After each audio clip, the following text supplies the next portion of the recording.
Hey guys, I'm Joe Drake back with another 90-Day Fiancé follow-up. Let's go right into our 90-day news because as I'm sure you saw on last night's episode of 90-Day Fiancé The Other Way, Devon and Ji-hoon are still having issues. Now, as we saw in last night's episode, apparently this issue is about their living situation and continued issues with Ji-hoon's finances. Now, apparently, Devon should have been the one to pick out the apartment because Ji-hoon didn't even know how to do it. Apparently, there wasn't even a proper kitchen. The living situation was just completely despicable, in my opinion.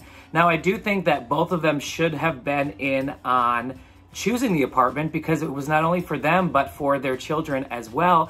And as you saw, Devon was threatening to leave South Korea after this entire incident. And frankly, I do not blame her because if the living situation wasn't up to par, I don't know why you would stay. But of course, we are going to continue following this story because Devon and Ji-hoon's situation is not clearing up anytime soon. Now, in some more happier 90-Day Fiancé news, we are getting some baby bump updates from Anny. Now, as you may remember, back in April 9th, she announced the news that she was expecting with Robert, and she said at the time, "I feel so happy and fortunate to share the arrival of my baby, my gift from God." Now, since then, she has shared updates on Instagram during a Q&A. Now, she said she wants her baby to speak more than one language because her family does not speak English.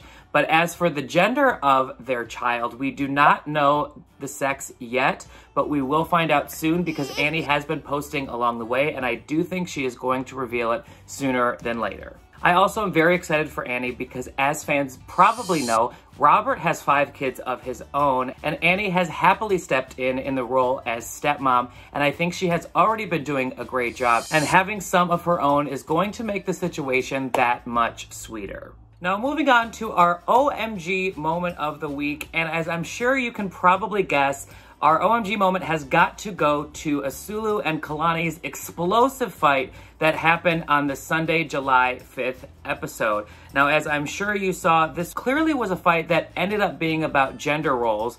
Asuelu basically said that women have it easier in America because they have washers, dryers, they can put their kids in front of the TV to get other things done. Well, this was not at all the right thing to say in front of Kalani and Kalani's mom.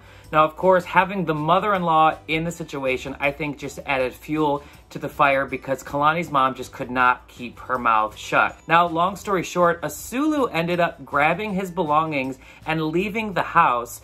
The producers ended up following him down the street and found him at a bus stop because he had had enough and wanted to go back to Utah completely. Of course, we're going to have to wait till next week to find out if they worked out their issues, but based on what we saw on Sunday night's episode, this is not going to go away anytime soon.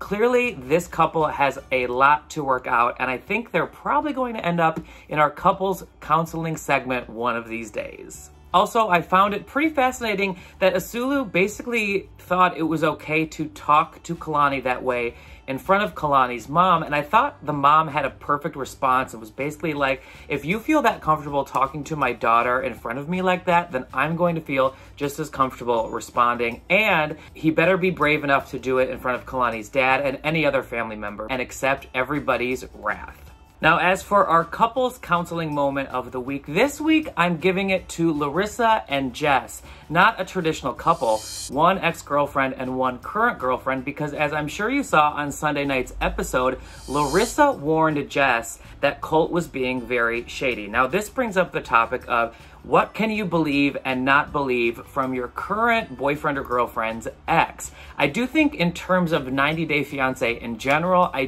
do think you should be listening to what the exes say because I think a lot of the people that have been on the show, and I'm sure you'd agree, have a lot of secrets. Now, in normal life, not on reality TV shows, I think listening to someone's scorned ex is probably bad advice because A, they had a completely different relationship than what you have now, and B, you never know the type of revenge that they are seeking. Now, this very well could be the situation between Larissa and Jess, but like I said, on 90-Day Fiancé, I think a lot of these people have secrets that they aren't really forthcoming by, and maybe Jess should open at least one ear to what Larissa is saying about Colt.